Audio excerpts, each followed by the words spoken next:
How to reset or recover your Windows 10 or Windows 11. Hello everyone, and let's get started. On today's video, we'll be discussing on how to format your laptop. So for this, you have to click on the search bar. Now you can simply type in reset this PC. Click on the first link and you will land to settings, system, recovery option. Under this, you will see the option of reset this PC. Tap on the button reset PC and you can choose to keep your files or remove everything. Click on any options and then you will be dragged to another page. Now you can choose how to reinstall the Windows.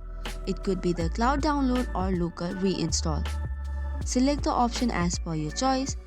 Then you'll be shown the additional options and settings. Click on next. Make sure that your Windows or the laptop is plugged into the charger. And just by that, in few minutes, you will recover or reset your PC.